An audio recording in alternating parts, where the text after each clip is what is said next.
किसे हैं, तो हम देखें कि भूकंप किसे कहेंगे।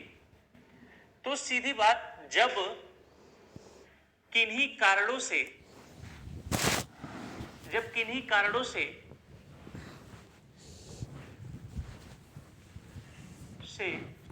पृथ्वी पर कंपन उत्पन्न होता है तो उसे भूकंप कहते हैं।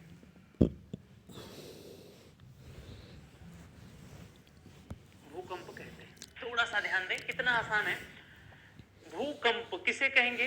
भू मतलब क्या हो गया? पृथ्वी। कंप मतलब कांपना। किन्हीं कारणों से, यहां आप थोड़ा सा कंफ्यूजन हो रहे हैं कि किन्हीं कारणों का मतलब क्या है। किन्हीं कारणों का मतलब हो सकता है कि दो कारण हो सकते हैं पृथ्वी के कांपने के। कितने कारण हो सकते हैं? दो कारण हो सकते हैं मुख्य रूप से। दो कारण में या तो अंतर्जात बल होगा, एक नंबर पे अंतर्जात बल के कारण पृथ्वी कांप जाए, या बहिर्जात बल के कारण कांप जाए।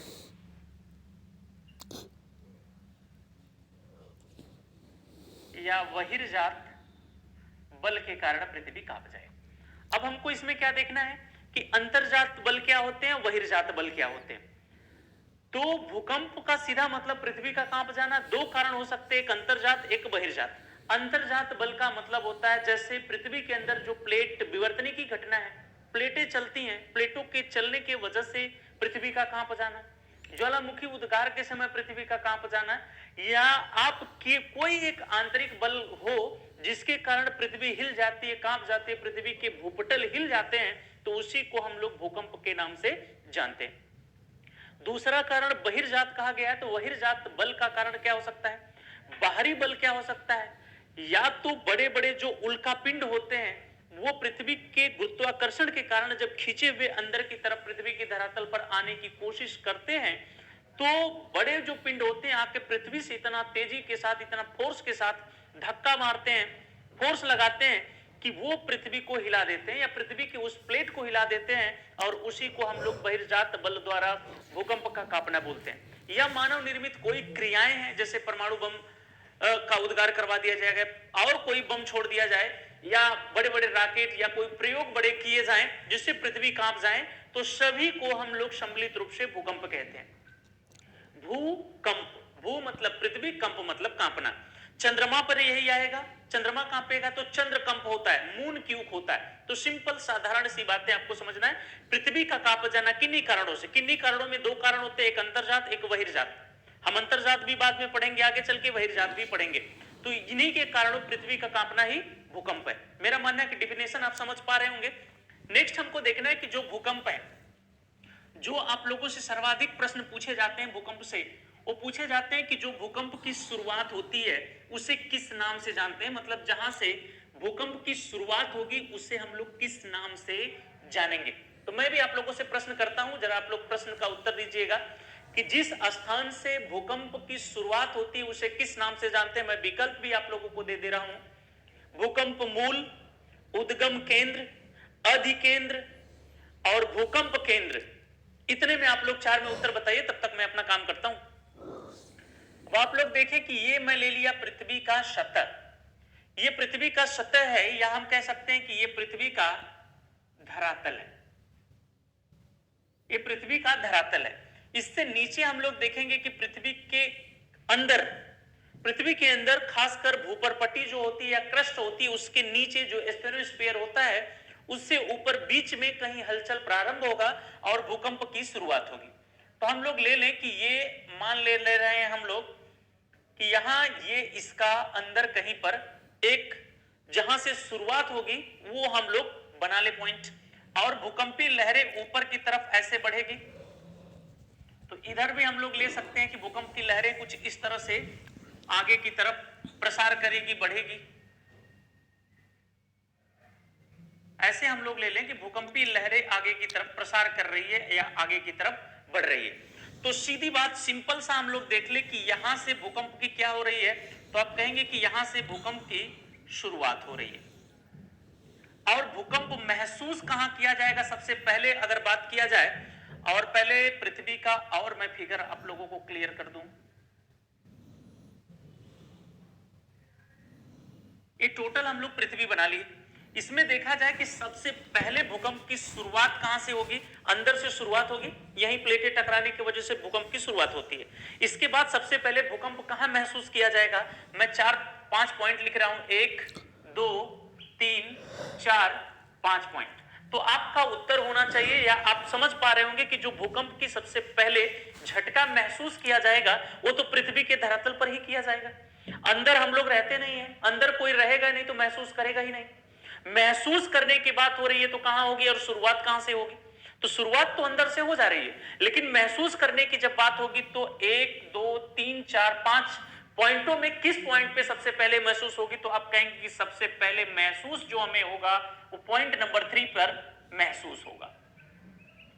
यहां पर भूकंप के झटके महसूस होंगे तो मैं पॉइंट 1 2 4 और 5 को इरेज कर देता हूं, मिटा देता हूं। अब सिंपल सी आपको बात समझना है कि पृथ्वी के अंदर भूकंप की शुरुआत होती है, पृथ्वी के धरातल पर भूकंप महसूस किया जाता है।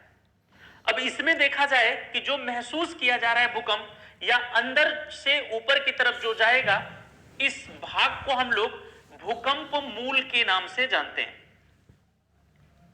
भूकंप मूल के नाम से जानेंगे, या इसी को ही उद्गम केंद्र भी कहा जाता है। भूकंप मूल या इसी को उद्गम केंद्र भी कहा जाएगा। भूकंप मूल हो गया, उद्गम केंद्र हो गया। अब हम लोग ऊपर देखें, जहां पर महसूस किया जाता है उसे किस नाम से जानते हैं, तो जहां पर हम लोग महसूस, क्या हुआ सर, फोन, अच्छा। अब हम लोग देखें कि ये जो भाग ऊपर वाला महसूस करने की बात है, यहां पर हम लोग देखें तो ये आपका हो जाएगा अधिकेंद्र। अधिकेंद्र हो जाएगा। अधिकेंद्र को ही हम लोग भूकंप केंद्र के, भूकंप केंद्र नीचे हो गया, उद्गम केंद्र हो गया, भूकंप केंद्र ऊपर हो जाएगा। भूकंप केंद्र ऊपर हो जाएगा। अब आप लोग देखें कि यहां भूकंप मूल हो गया और उद्गम केंद्र, यहां अधिकेंद्र हो गया और भूकंप केंद्र। ये समझने के लिए सिंपल सा एक प्रश्न मैं आप लोगों को करता हूं कि अगर मैं आप लोगों से पूछूं कि आप कहां के मूल निवासी हैं, आप कहां के मूल निवासी हैं, तो आप अपने होम डिस्ट्रिक्ट का नाम बताएंगे कि हम यहां के मूल निवासी हैं। तो जहां के आप मूल निवासी रहते हैं वहां आप लोग उत्तर देते हैं। इसी प्रकार से हम भूकंप से प्रश्न कर सकते हैं, तुम कहां के मूल निवासी हो, भूकंप मूल कहां का है, तो उत्तर आता है कि जहां से शुरुआत होती है उसे भूकंप मूल कहते हैं। या उद्गम का मतलब होता है जन्म, उद्गम का मतलब जन्म होगा, तो यहां उद्गम केंद्र लिखा गया है, तो ये जो उद्गम केंद्र है यहां से जन्म होता है भूकंप का। जैसे हम कहते हैं गंगा का उद्गम कहां पर है, या जो भी इस तरह से पूछा जाता है, तो जहां से शुरुआत होता है उसी को उद्गम कहते हैं। तो भूकंप मूल, भूकंप केंद्र, उद्गम केंद्र बात एक ही होगी, लेकिन अधिकेंद्र और भूकंप केंद्र बात अलग होगी। जैसे हम लोग अगर देखें तो मूल निवासी हो गया, उद्गम हो गया कि कहां आपका जन्म होता है, ये क्लियर हो गया। लेकिन वर्तमान समय में आप किसी डिस्ट्रिक्ट के हो, मान लीजिए कि आप इलाहाबाद डिस्ट्रिक्ट के हो और वर्तमान समय में आप दिल्ली रहते हो, तो अगर आपको दिल्ली कोई पाता है और पूछता है कि वर्तमान समय में आप कहां पर केंद्रित हैं, तो आपका उत्तर क्या हो जाएगा, अधिकेंद्रित या केंद्र वाला। कि जहां पर आप पाए जा रहे हैं, जहां पर आपको लोग महसूस कर रहे हैं, जहां पर आपको लोग देख पा रहे हैं, वही क्या हो जाएगा, अधिकेंद्र हो जाएगा। तो आप समझ पा रहे होंगे, भूकंप मूल या उद्गम केंद्र नीचे हो जाएगा, अधिकेंद्र और भूकंप केंद्र क्या हो जाएगा, ऊपर हो जाएगा। अब इसमें हम लोग देखें कि जो भूकंप मूल होता है या उद्गम केंद्र या जहां से शुरुआत होती है, इसे इंग्लिश में हम लोग फोकस कहते हैं। क्या कहेंगे, फोकस कहेंगे। और हम लोग देखें कि जहां पर अधिकेंद्र है, जहां पर महसूस किया जाता है, इसे हम लोग इंग्लिश में ईपी सेंटर के नाम से जानते हैं।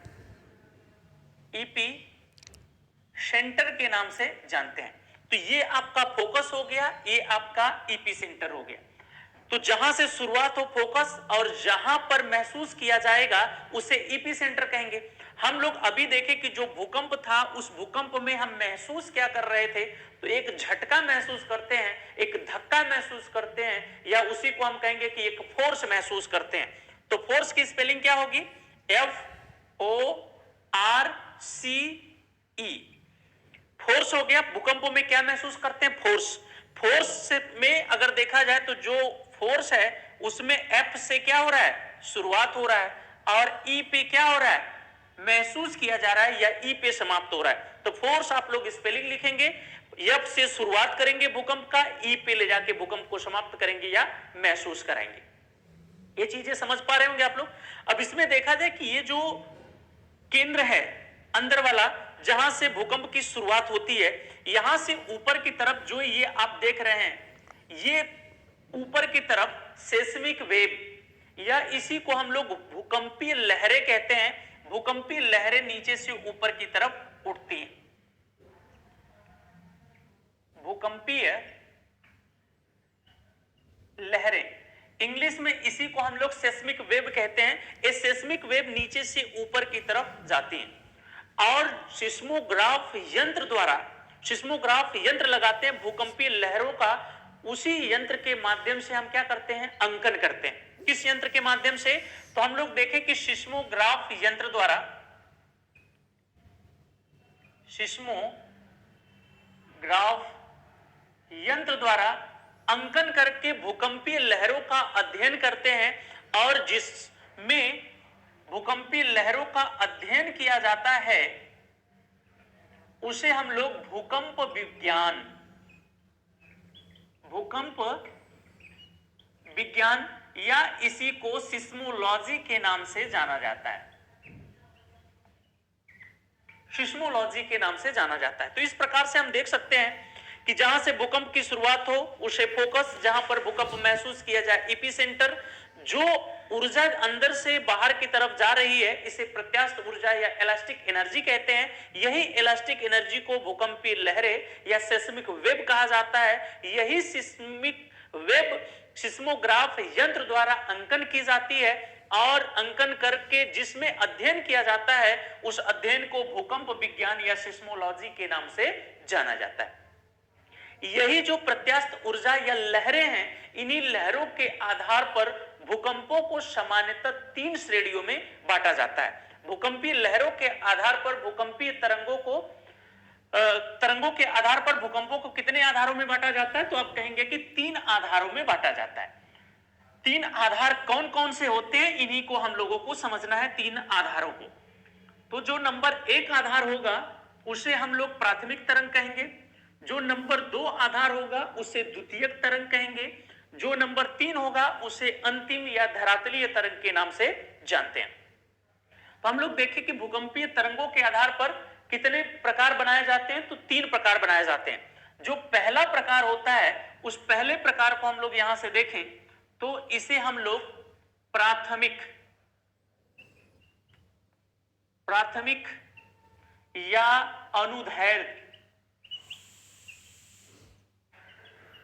अनुदैर्ध्य, या हम कह सकते हैं कि इसी को ही हम लोग संपीडनात्मक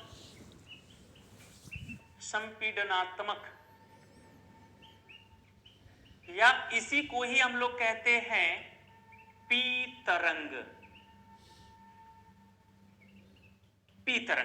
कितने नामों से? प्राथमिक तरंग, अनुदैर्ध्य तरंग, संपीडनात्मक तरंग या पी तरंग के नाम से जानते हैं। इसमें आप लोग देखेंगे संपीडनात्मक मतलब कंप्रेशनल जो होगा, कंप्रेस कर रहा है उसकी बात हो रही। तो जो प्राथमिक तरंग है उसके जो फिगर बनाए जाते हैं सामान्यतः, अगर हम लोग ज्योग्राफी के हिसाब से या व्यवहारिक फिगर इसका बनाएं तो इसका फिगर कुछ इस तरह से बनेगा कि ये तरंगे आपस में एक दूसरे से ऐसे टकराएंगी। इनको हमें समझना है। ये देखिए, ये हमारे कण हो गए और ये तरंगों के चलने की दिशा हो गई। ये तरंगों के चलने की दिशा होगी, मतलब तरंगे इसमें ऐसे चलेंगे, कंप्रेशनल वेव में चलेंगी, ऐसे चलेंगी तरंगे, ऊपर नीचे नहीं चलेंगी, बल्कि ऐसे तरंगे चलती हैं। इन्हीं को हम लोग प्राथमिक या अनुदैर्ध्य या संपीडनात्मक या पी तरंग कहते हैं। इसी को हम लोग फिजिक्स में जब पढ़ते हैं तो फिजिक्स का इसका फिगर जब हम लोग देखते हैं तो इसका फिगर कुछ इस तरह से बनाया जाता है। इस तरह से इसका फिगर बनाया जाता है। ये आपका x हो जाएगा और ये आपका y हो जाएगा। इसी तरंगों को ही हम लोग, इस तरंग को हम लोग अनुदैर्ध्य तरंग के नाम से जानते हैं, अनुदैर्ध्य तरंग कहते हैं। और एग्जाम्पल में देखा जाए कि इसका एग्जाम्पल क्या होता है, जो इस बार के सुपर टेट में पूछ भी लिया है अनुदैर्ध्य तरंग का उदाहरण, तो जो ध्वनि तरंग होती है वो ध्वनि तरंग इसी का ही उदाहरण होता है। जो ध्वनि तरंग है, ध्वनि तरंग की जो चलने का जो स्थिति होता है कि कैसे ध्वनि तरंगें चलती है, तो मैं ऐसे अगर बोल रहा हूं, अगर आप हमारे सामने बैठे रहें तो ये जो कण रहते हैं, इन कणों को टक्कर मारते हुए आपके कान के पर्दे के पास जाके आपके कान के पर्दे को हिलाता है और हम उस ध्वनि को सुन पाते हैं। तो जो ध्वनि तरंग है वो कैसे चलती है, ऐसे चलती है, इसलिए अनुदैर्ध्य तरंग का उदाहरण है। मैं एक सिंपल सा ट्रिक आप लोगों को बताता हूं इसको याद करने का। इसमें आप लोग देख सकते हैं कि जो आधा ध लिखा गया है अनुदैर्ध्य में, ध्वनि में भी आधा ध लिखा गया है, तो आधा ध से पकड़ेंगे तो ध्वनि और अनुदैर्ध्य और ध्वनि पकड़ पाएंगे। अनुदैर्ध्य तरंग कौन सा उदाहरण है, ध्वनि तरंग का। इसमें हम लोग देखें कि जो प्राथमिक तरंग है इसकी चाल पूछ ली जाती है, इसकी चाल कितनी है, इसकी स्पीड क्या है। तो जो इसकी स्पीड होती है वो 8 से 14 किलोमीटर प्रति सेकेंड होती है, 8 से 14 किलोमीटर प्रति सेकेंड होती है। और कभी कभी यात्रा भी पूछ लिया जाता है कि ये किन माध्यमों में यात्रा कर सकती है, तो ये तीनों माध्यमों में यात्रा कर सकती है, मतलब ठोस, द्रव और गैस। तीनों माध्यमों में जो यात्रा करने वाली तरंग है वो प्राथमिक या अनुदैर्ध्य या संपीड़नात्मक या पी तरंग है, जो ध्वनि तरंग का उदाहरण भी है। इसकी चाल 8 से 14 किलोमीटर प्रति सेकेंड है। यात्रा ठोस, द्रव, गैस तीनों माध्यमों में कर सकती है। इसका नाम प्राथमिक तरंग क्यों पड़ा है, क्योंकि ये जहां से भूकंप की शुरुआत हो रही है, आप देख रहे थे, जहां पर भूकंप महसूस किया जाता है सबसे पहले पृथ्वी के धरातल पर महसूस की जाने वाली तरंग है, इसलिए इसे प्राथमिक या पी तरंग के नाम से भी जानते हैं। तो ये हमारा रहा प्राथमिक तरंग। सेकेंड नंबर पे हम लोग देखेंगे द्वितीयक तरंग को। द्वितीयक तरंग हम लोग समझें प्राथमिक तरंग के बाद।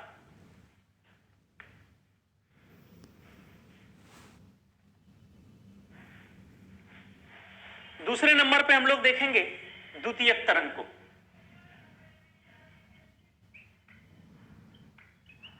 द्वितीयक तरंग या इन्हीं को अनुप्रस्थ कहते हैं, अनुप्रस्थ कहेंगे, या इसी को ही आड़ी तरंग के नाम से भी जाना जाता है, या इसी को ही सेकेंडरी होगी तो इसे एस तरंग के नाम से भी जाना जाएगा। जो ये लास्ट वाला पी देख रहे हैं या एस देख रहे हैं, पी प्राइमरी की वजह से पड़ा है, इंग्लिश में प्राथमिक को प्राइमरी कहते हैं इसलिए पी तरंग है, द्वितीयक को सेकेंडरी बोलते हैं इसलिए एस है। इसमें आपको समझना है कि ये जो तरंगें चलती हैं, इनके चलने के जो मार्ग होते हैं वो कैसे होते हैं, कैसे ये तरंगें चलती हैं, तो ये सीधा सीधा चलेंगी ऊपर की तरफ।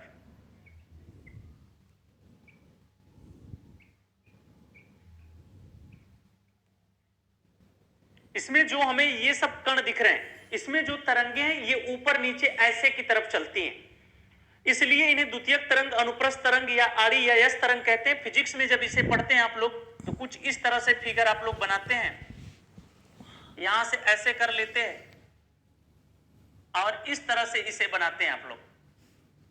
और ये जो उदाहरण है ये अनुप्रस्थ का है,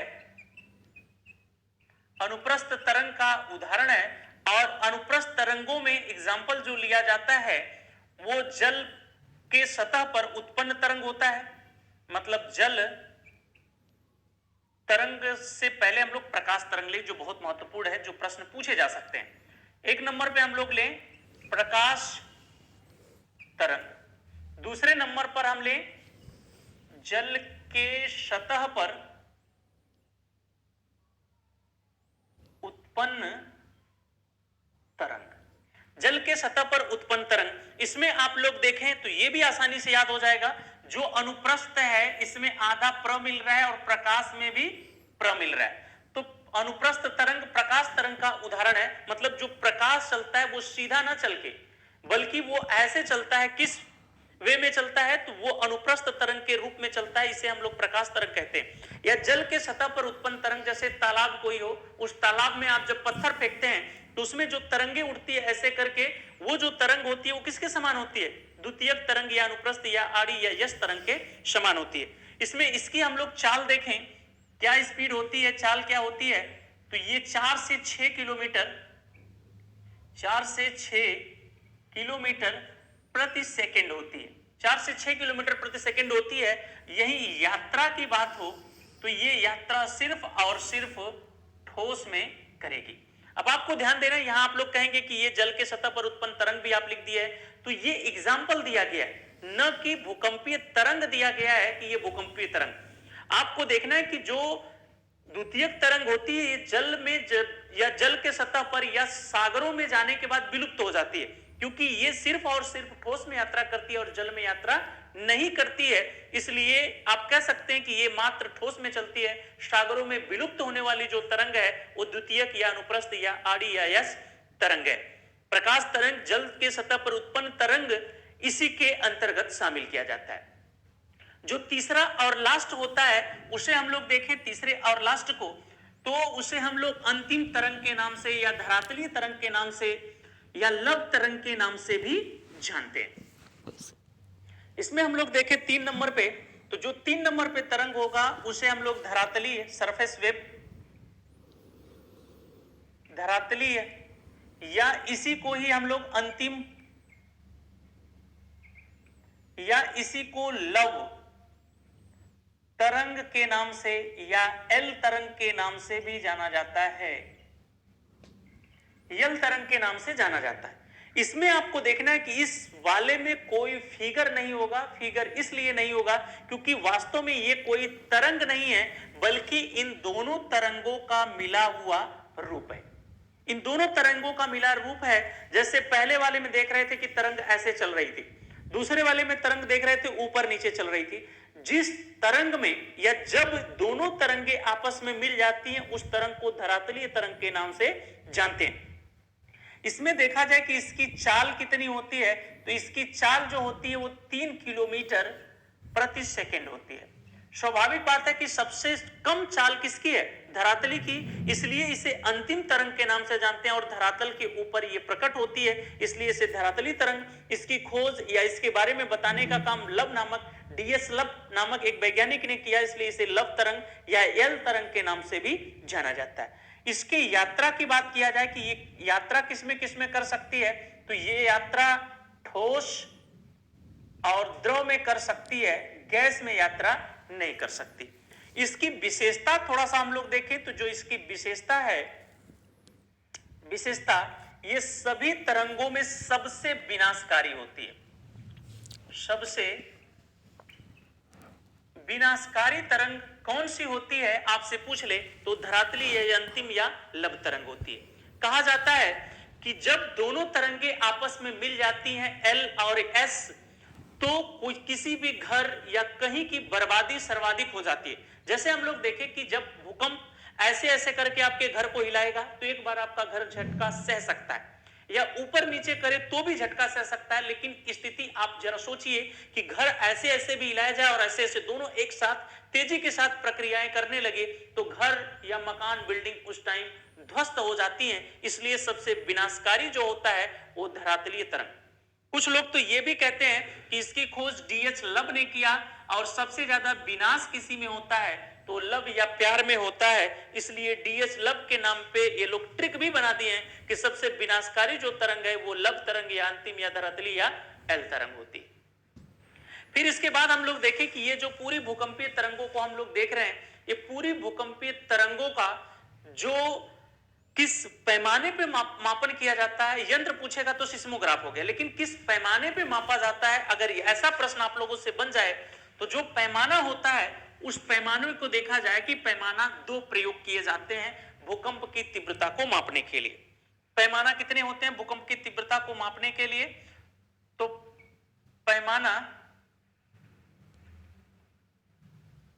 पैमाना कितने होंगे? 2 होंगे। पैमाना 2 होते हैं, जिसमें 1 नंबर पे पैमाना हम लोग देखें तो इसे हम लोग मार्केली स्केल कहते हैं। मार्केली स्केल कहते हैं। जो मार्केली स्केल है इसकी खोज 1902 में, या इसको बनाने का काम 1902 में इटली का एक वैज्ञानिक था जिसका नाम था गियोसेपी मार्केली। गियोसेपी मार्केली जो कब बनाया था इसको, तो 1902 में। कहां का था ये? इटली का था। इटली का था जो 1902 में बनाया था। ये 1 से 12 तक के अंकों के सहारे इसको व्यक्त करता है मार्केली स्केल। तो आपसे पूछ सकता है कि मार्केली स्केल किसकी तीव्रता को मापने का पैमाना है? तो जो भूकंप है उस भूकंप की तीव्रता को मापने का जो पैमाना होता है वो 1 नंबर पे मार्केली स्केल जो 1902 में गियोसेपी मार्केली द्वारा बनाया गया, जो इटली का था, इसमें 1 से लेकर 12 तक के अंकों के सहारे व्यक्त किया जाता है। जो 2 नंबर पे है उसे हम लोग देखें, सर्वाधिक जिसका प्रयोग होता है उसे हम लोग रिक्टर स्केल कहते हैं। रिक्टर स्केल कहते हैं। जो रिक्टर स्केल है इसके बारे में सबसे पहली बार 1935 में इसका आविष्कार किया फ्रांसिस चार्ल्स रिक्टर ने। फ्रांसिस चार्ल्स रिक्टर ने इसे 1935 में बनाया था। जो थे कहां के? तो ये थे यूएसए के। और ये 1 से लेकर 9 तक के सहारे इसे व्यक्त करते हैं। और इसमें बताया जाता है कि प्रत्येक अगला